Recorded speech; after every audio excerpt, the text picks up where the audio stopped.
This is the Present in the Pain podcast, and I'm Eileen. And today I'm joined by my friend, Kelly Breaux from Red Bird Ministries. And I'm excited to talk to her as part of my series of interviews that I'm doing with women who have experienced child loss themselves and used that loss to create something that will help other families through the experience of child loss. So, Kelly, welcome. Thank you so much for joining me today. It's good to see you. Can you just tell us a little bit more about yourself?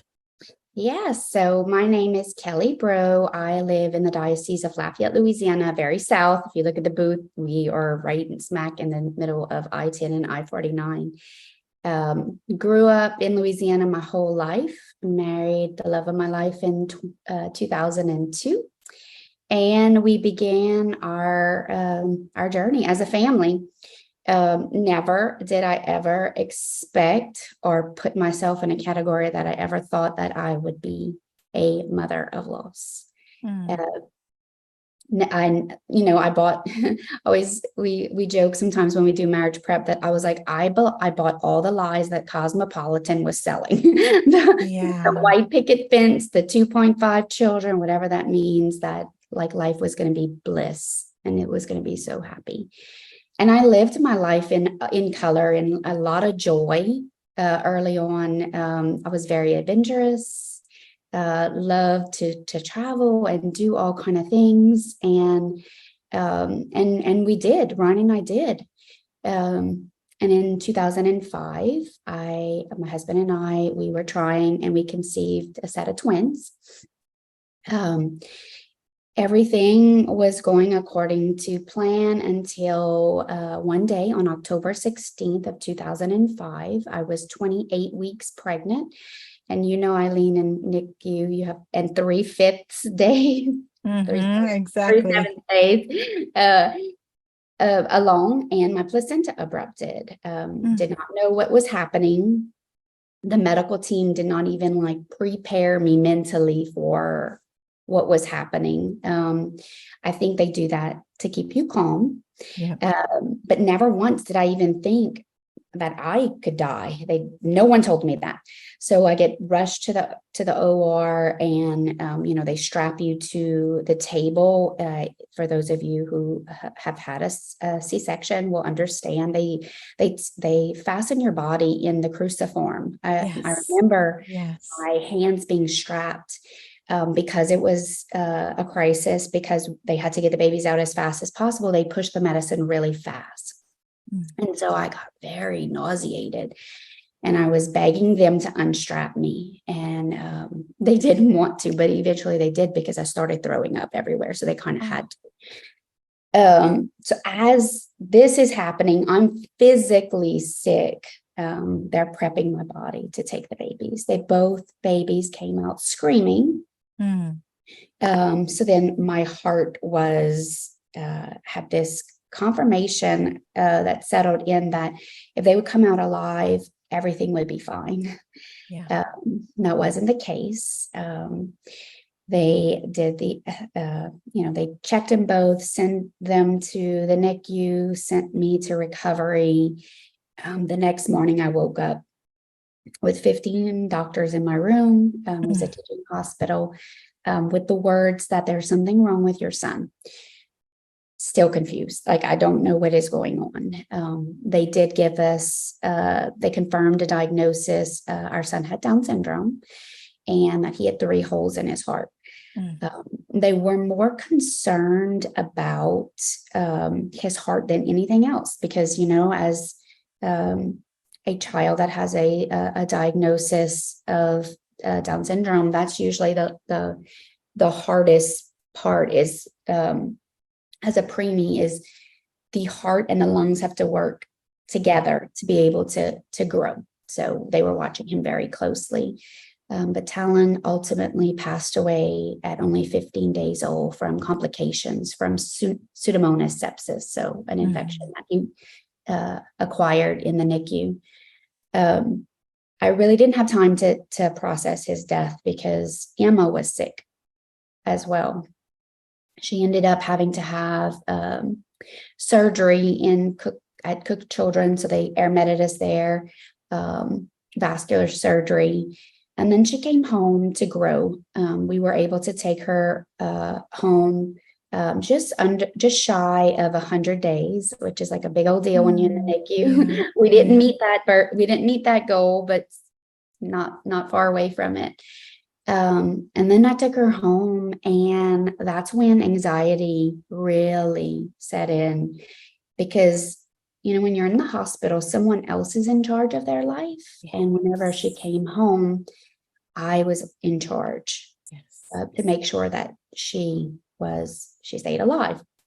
So she came home on oxygen 24 hours a day, 10 medicines that we had to give around the clock, different at every 4 hours.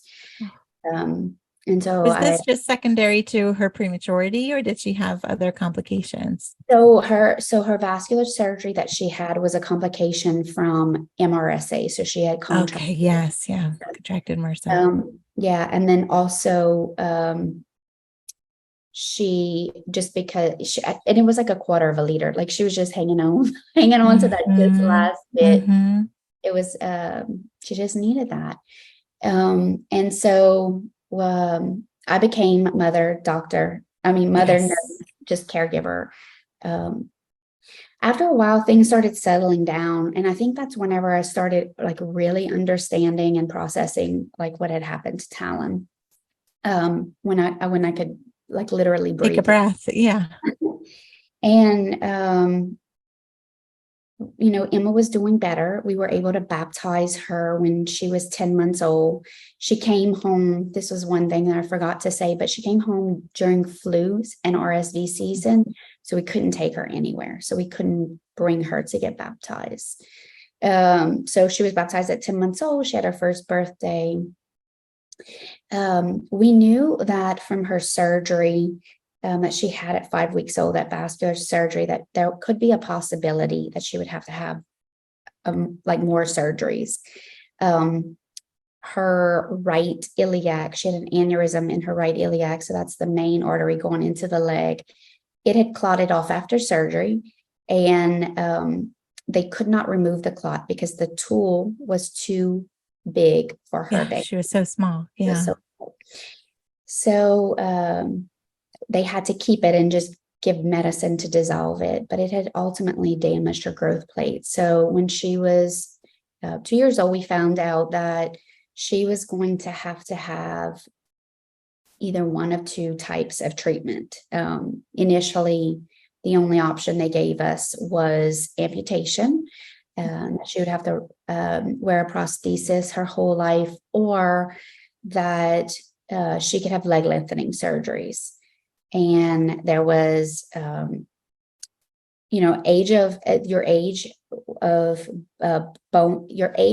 bone growth at different ages.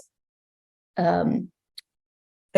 Yeah. It varies. Yeah. Well, it tells us when she could have had the surgery. Oh, yes. Okay. And so they told us that she would have the first one at 3.5 years old. So that's why we ultimately were in Florida. We packed up our home and we took her to St. Mary's in West Palm Beach, Florida, for her surgery. And it was there that she contracted swine flu, and ultimately 7 weeks later, she passed away from swine flu. In between her coming home and her death, we did have another baby, which is our miracle baby. Estelle got pregnant and had a healthy pregnancy, which hasn't happened in our 4 pregnancies. She's the only baby that was healthy.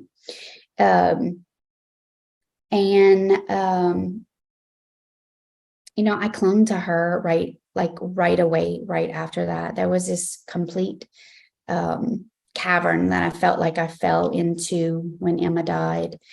When Talon died, I felt like I still had hope. I was holding on to Emma, but when Emma died, I felt like I fell into that darkness. No longer could pray. I was very numb to a lot of things. Yes. Very toxic. Like I remember when my sister would say stuff like, "You need to pray, you need to go to church." I would like revolt that idea, and I would tell her like, "Why pray? I prayed and my babies died. Yes. That is the God that I never thought I knew. I thought that God was always loving. He was always kind. It was always good. And that wasn't what I was experiencing. It was complete darkness.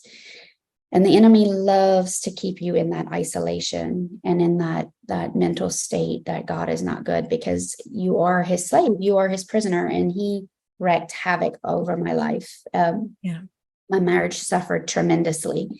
Ryan I didn't know any of this at the time, but Ryan was not emoting his grief the same way as me. And I thought, like, grief, like everyone did the same things, like you cry, do these things, and everybody does the same thing. I didn't know that there was this thing that, men communicate differently. They also emote grief differently. And so I saw him sometimes as the enemy, because he was going to work. He was able to do simple things, and I couldn't do anything. I couldn't go to Walmart without crying. I couldn't go to church without running out of the church. I was having panic attacks. I ruined a lot of relationships just because you can't articulate how you feel. I didn't have grief language. Didn't know how to process my grief. And, everything that people were giving me as tools to be able to cope, it seemed like they were fixing me. Saw something that was so broken inside of me and they wanted to fix. Well, I didn't want to be anybody's science project. I wanted love. I wanted understanding, but I later understood that to be able to understand this, you have to experience it. Yes. And you would never want your family and friends to understand what this feels like. But at the time, I didn't know. I desired and was desperate to feel understood and to be loved in an authentic way, and not to be judged. And sort of like allowed to process it the way you needed to, right? And not like with their whatever they prescribed or thought that, but you should be here by now, or you shouldn't still be feeling this, right? I really felt like that too. Or I almost felt like if I had a very similar emotionally experience, and my husband was back to work and I was like, what are you doing? How are you over this already? Right. I was kind of paralyzed, but I also just didn't feel like I felt like there's some part of that grieving that was still connecting me to them, so that I almost didn't want to totally let go of it either. Right. So I don't want to be totally fixed. I just want to be allowed to like somehow learn how to live with this. We have sometimes we'll have like friends and family who will reach out on behalf of their friend, like their family member. And, they'll make comments like, it's been 6 months. And I'm like, oh, babe. You're just scratching the surface. Yeah. You have to expect that this is how they're going to be for a very long time, like years. And you have to love them where they are and where God has allowed them to be. But nothing of that made sense. It was just pure pain, pure torture. I literally believe that God willed my children to die. I did not understand, permissive will, actual will, which we talk about a lot in Red Bird. Because if you believe that God willed your child to die, there's no way possible that you could ever love God again. If you believe that is your truth, there's no way that you could believe that again. And so I had to wrestle with that for a very long time.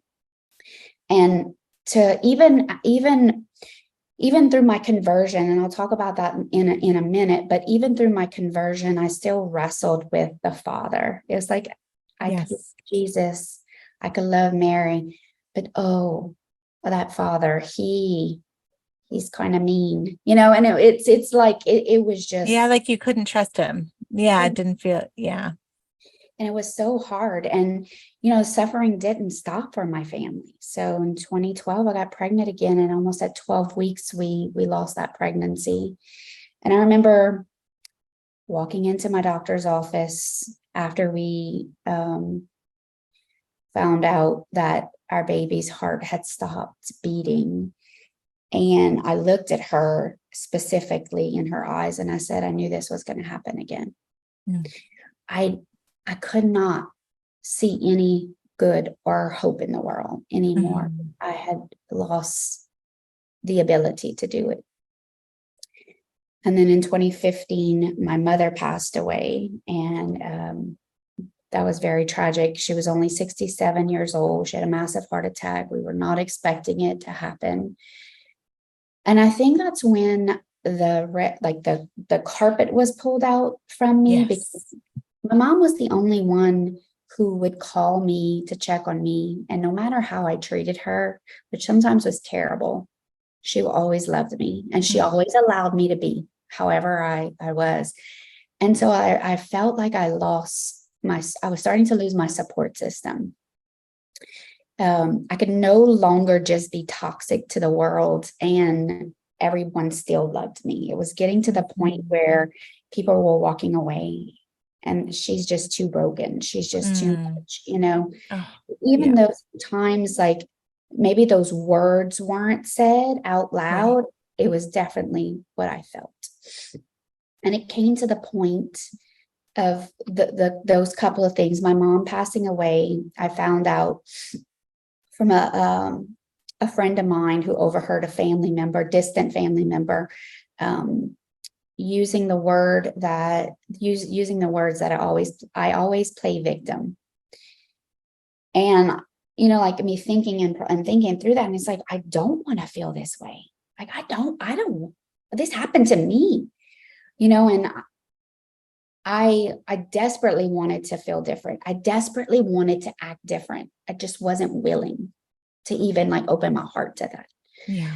And then a friend's daughter died. She was 10 years old. They were leaving a concert, and her daughter were in a head-on accident that a drunk driver hit them, and her daughter died. It was those three things within a year that dropped me to my knees. I was losing everyone. And I can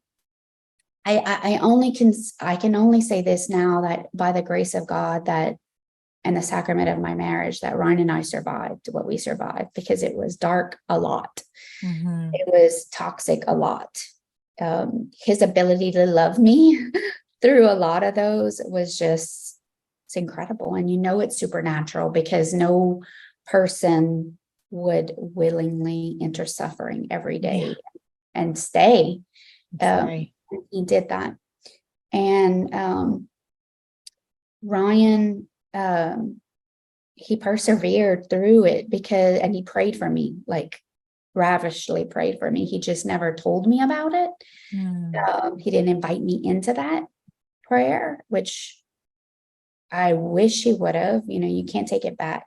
And it's one thing that we talk about a lot with our couples, is that they should carry the cross together. Yeah. And I desperately wanted that. I think that was why I was so mean to him. It was like, I just want to do this with you. You're the only other person who was there when our children die, who know what it feels like to lose that child. The only other person who knows this pain. We might be expressing it and processing it differently, but you're the only other person. And I think I was so desperate for him to want to love me in the moment, even though he was doing it how he could. He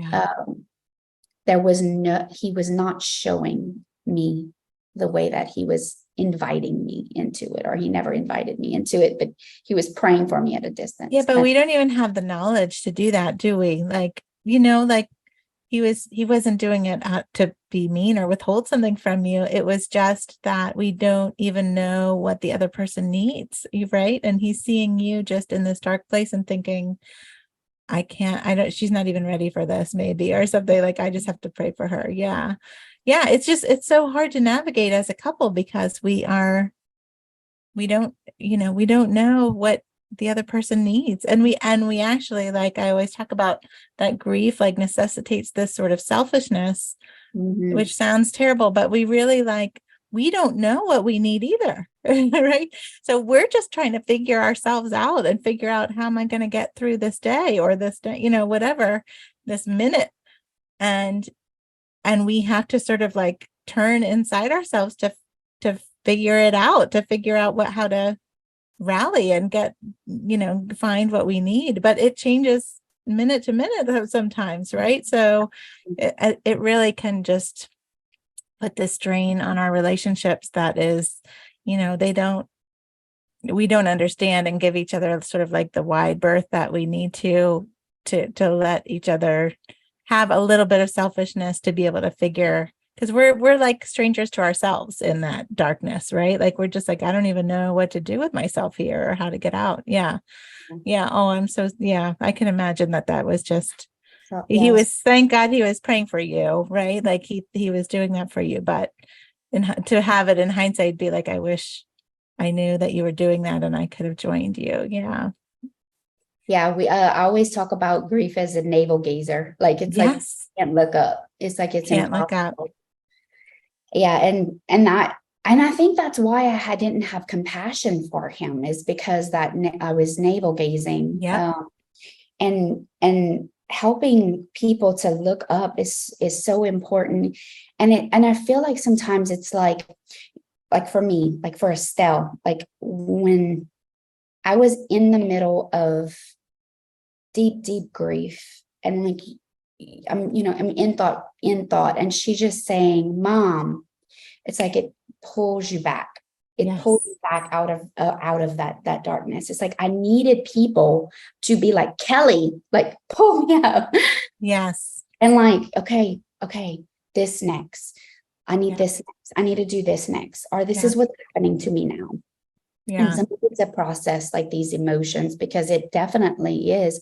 I did not want to feel the way I was feeling. I did not want to treat the people that I loved the way that I was treating them, because, come Sunday, it would typically, it would happen this way, to where this would happen. And there was so much shame.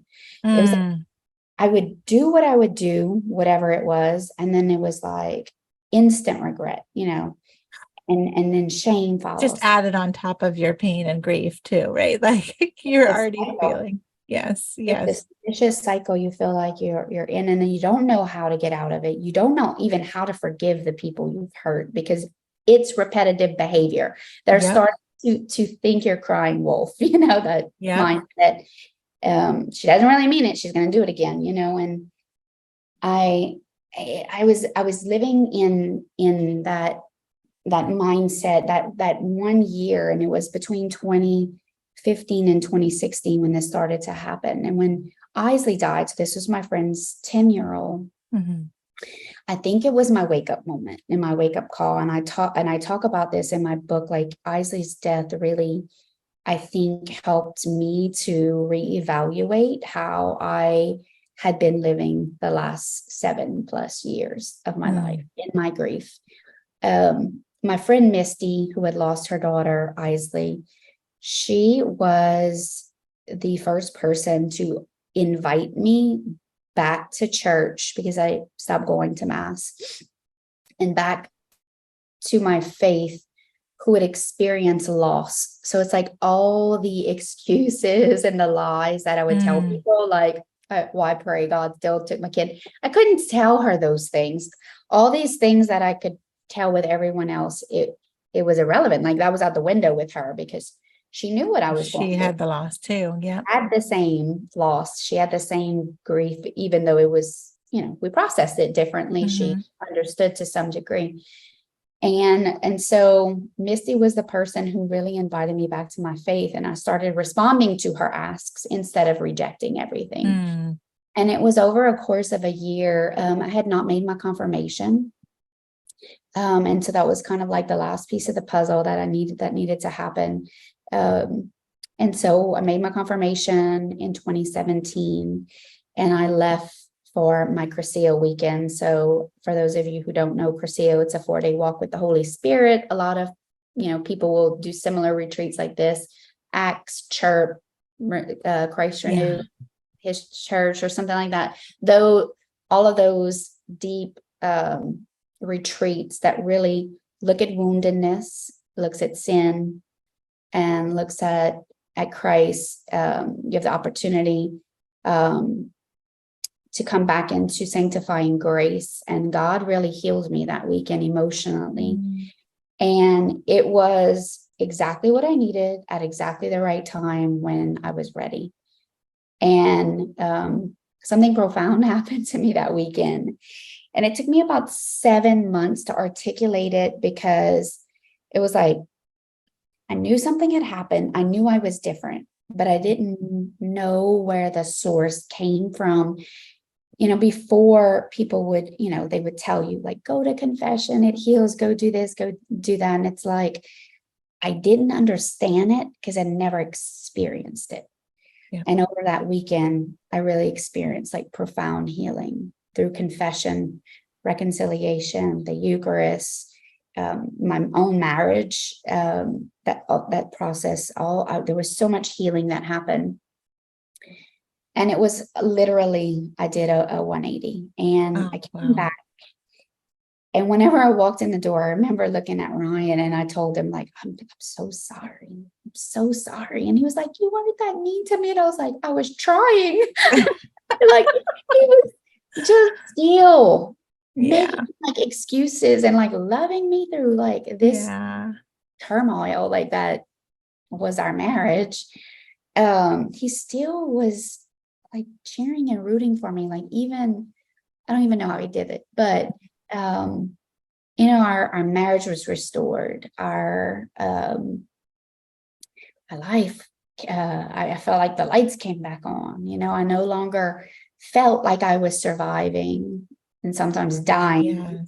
To where I had this profound understanding that life could have purpose, that my children's death was not for nothing, that I could turn something good out of what had happened to me, and that I could thrive again.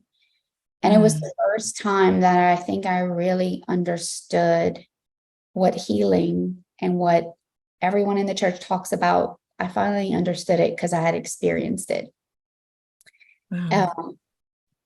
And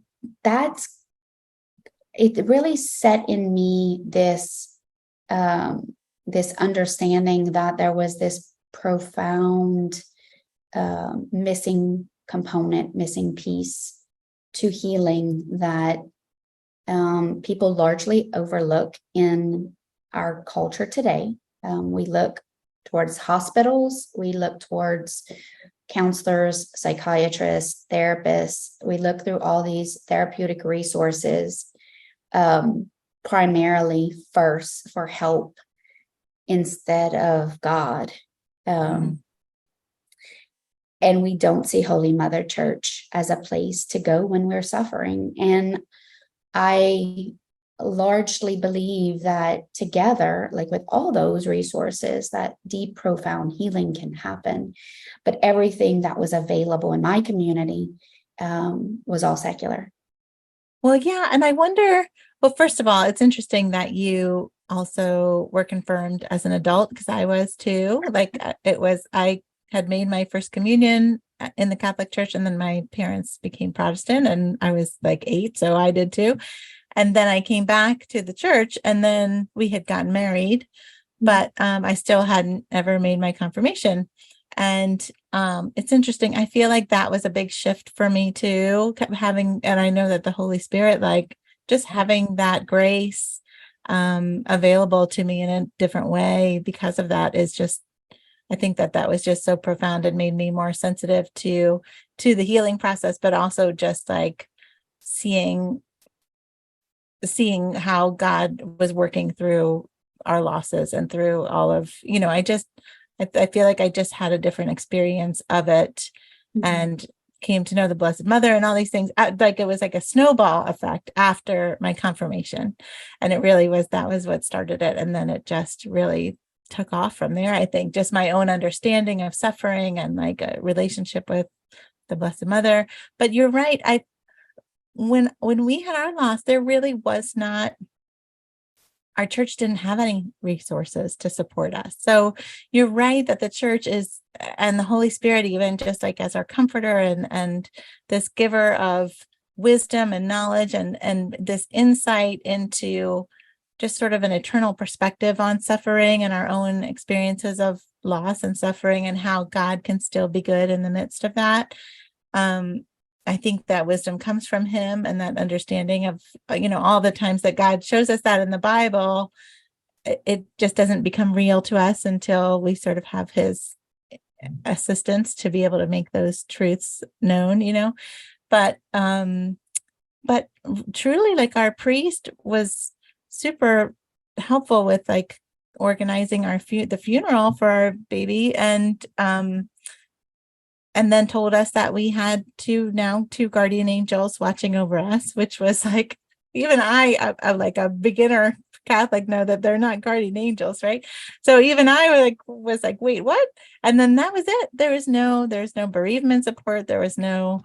So that's what I love about what you're doing and providing parishes with those resources, because I think even priests don't totally know how to support families through this, right? Even though they're so generous and loving, and I think they want to know how, but they're not taught that, it's not something that comes naturally, and it's certainly not something that they learn. So anyway, I'm sorry that I interrupted you, but yes, you're right. The church, I think, should be, especially for those of us who are faithful Catholics or, believers, should be a resource for those things for us, because the woundedness is not just psychological, right? Like, it's also spiritual and emotional and all these other things. But unfortunately, there just isn't much available through that. Well, and we believe, like, the church does have this like beautiful view of the whole human person. Yes. And the Catholic anthropology, looking at people wholly, its ministry and its support should also model what we believe as Catholics. Yes. The whole person. These big emotions that happen to us are also allowed by our God.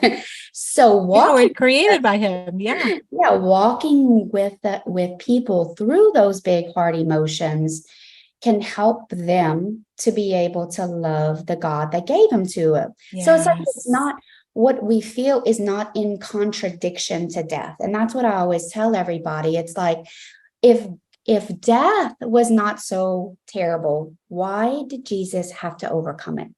It is that terrible. It's so terrible.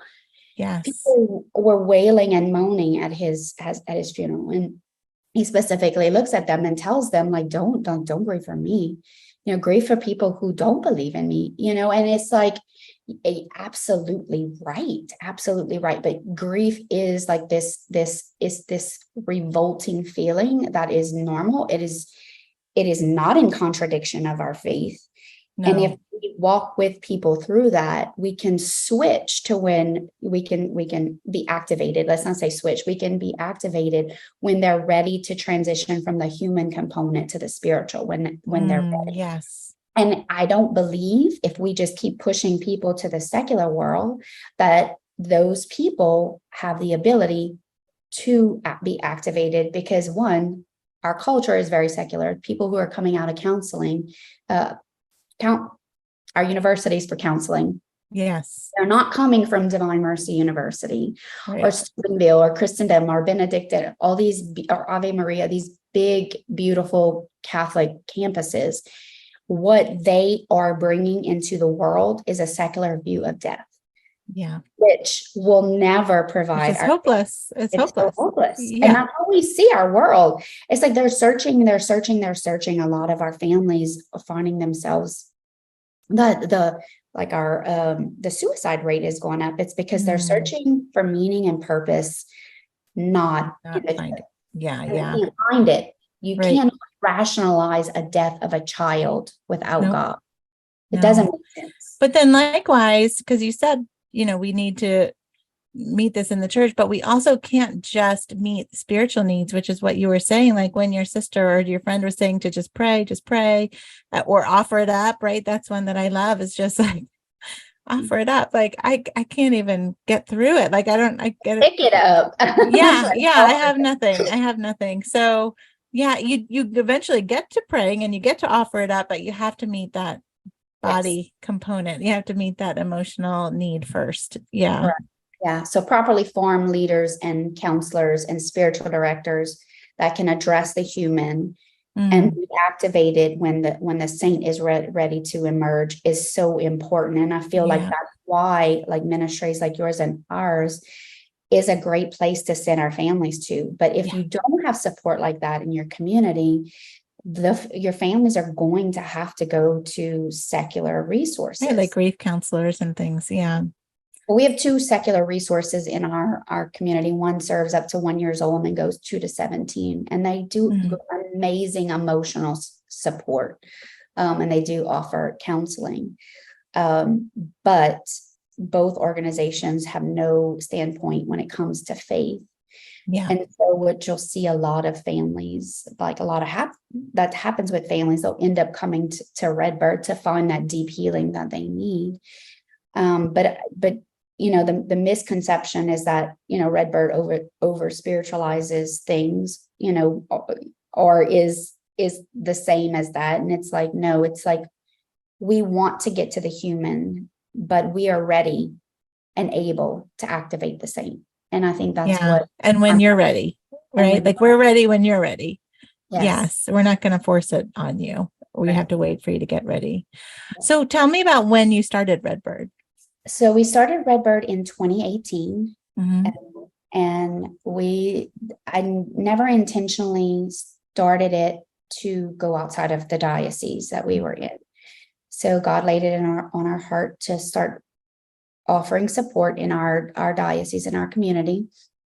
And I was in search of the grief support ministry in a box. We Yes. had done Life Teen Edge, so we did middle school youth ministry, and they gave me a box. And as a mother and a real estate agent and a wife, I could take what was already created and just put it into play. Practice. Yeah. Well, yeah, in practice, and just love these children. Didn't have to have a So theology good. degree, did not have Yes. to have letters behind my name. I could just love the people that God had sent our way, these children. Well, when he transitioned that into, like, he put it on our heart to serve families like ours, that was what I was in search of.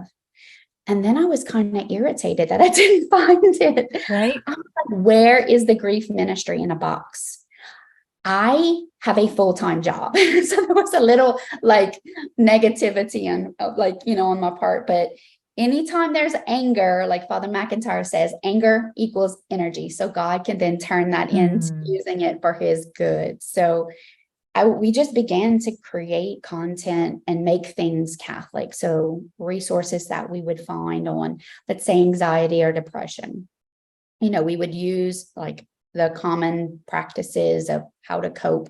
And then we would offer spiritual practices as well. So we started to translate some of those things. So we would have a small group during that that month, and we were on this specific topic, we would just make whatever we got Catholic. Well, then COVID happened. And I remember talking to one of my friends, and I told her, I was like, I don't even know how to like move forward with support, because if you're doing something on Zoom, it has to be a little bit more organized.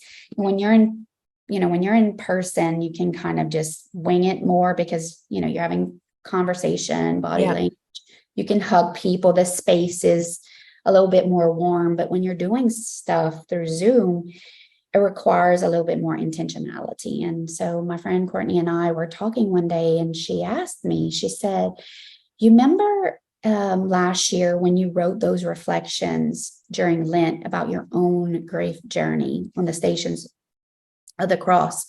She said, well, it was the Passion of Christ. And she was like, why don't you use that during different like small groups. And I was like, oh, that's kind of a great idea. So we began to just use these reflections and kind of package them up to help our families here. Yeah. And then God really changed.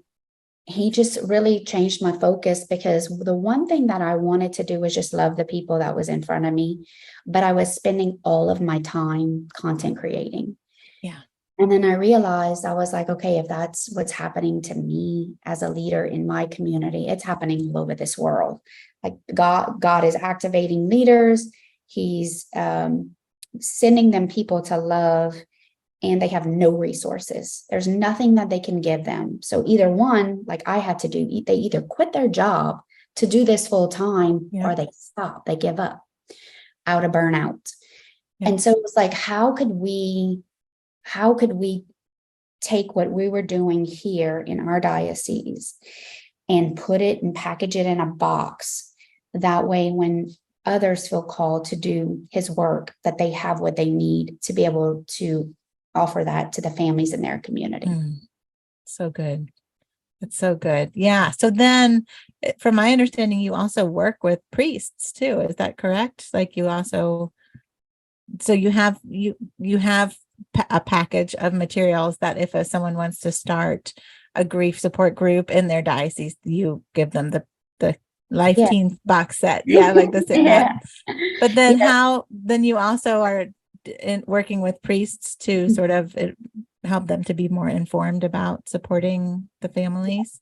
So when we started developing these programs, so we have 5 fully formed programs. 2 are what we call our institutional programs. So they cannot be done outside of the parish or the diocese. So because we're trying to bring people back to God through the sacrament. So it's sacramentally focused. And then we have 3 small group type programs that can be offered either at the parish, over Zoom, at your home, however you want to facilitate it. But there was this real thing that was happening to us here locally where, this ministry was available, but priests were not accompanying families to the ministry. And the one thing that I realized in just different conversations with families and the reasons why they weren't coming or didn't know about us was because specifically their priest was not bringing them here. And so I started questioning that further. There's this misunderstanding, I think, with our priests that if a family is a good, faithful Catholic, that they don't need this type of emotional, psychological support because they're strong Catholics.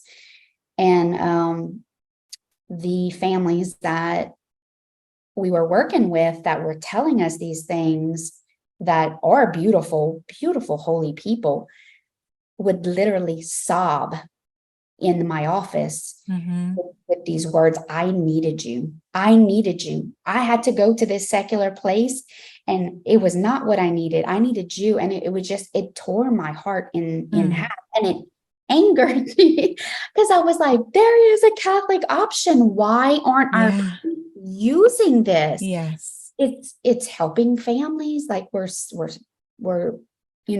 everything we do is in line with our faith. Because there's a lot of times you'll see people they are Catholic sometimes in name only they're Catholic until it comes to these hard topics. Yep. So early termination with pregnancy diagnosis. So that's a real thing that we navigate through. Being open to life after loss. So wanting to contracept and sterilize. We walk with our families a lot through that. Same-sex unions. So, we serve those families, but we don't promote the sin. So that's another thing that we have to navigate through. And then there's also these other types of losses that sometimes the church does not think about. We've served families who have lost babies through IVF, who have lost babies from when they transfer, like the transfer didn't happen. So there's these big topics that our church has to address, but sometimes clergy don't even comprehend that could ever be a thing in the church. Yeah. So we realized that there has to be some education surrounding what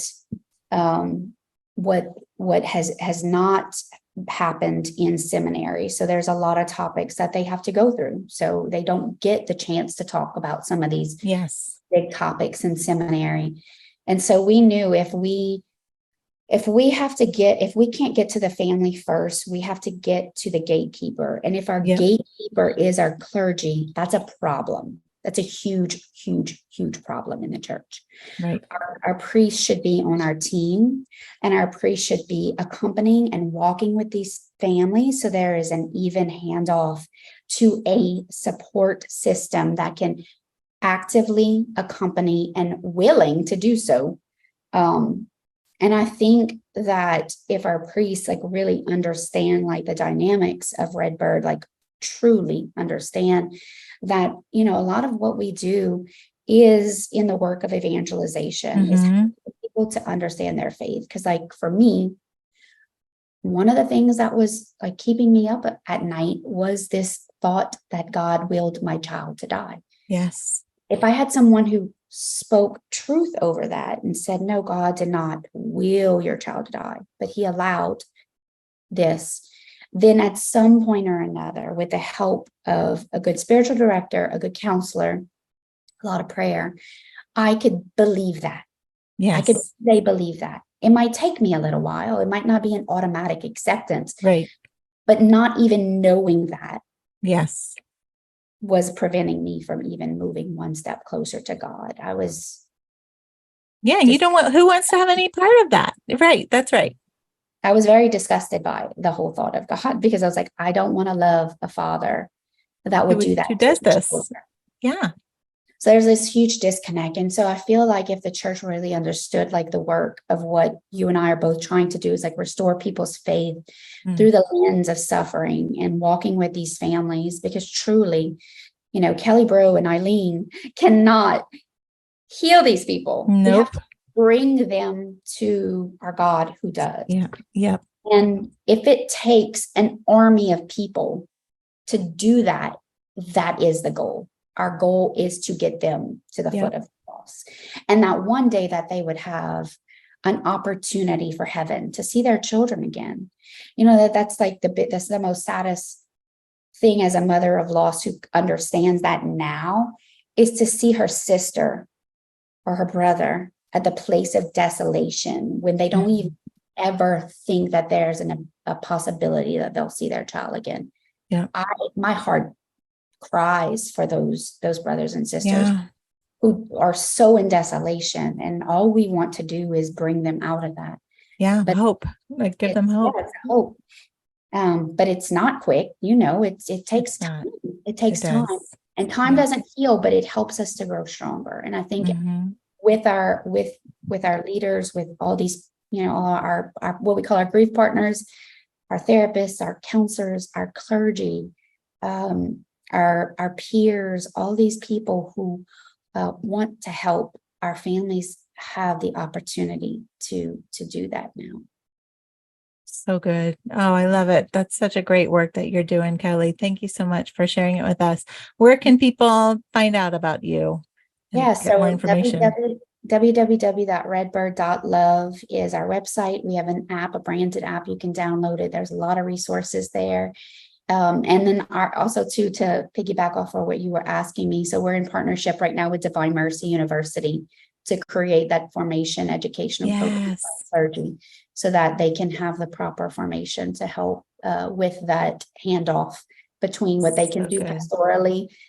They can see behind the curtain that there is a real need, that they need to accompany them to ministry like ours. That's awesome. That is so good. Okay, well, I'll put the link. It's redbird.love. Yeah. Not com, dot love. Okay. I'll put the link in the show notes. And I'm so thankful to have just spent time talking with you again today. And it's so good to hear all that Red Bird is doing. You have a new podcast that just came out last week, I think. Yeah.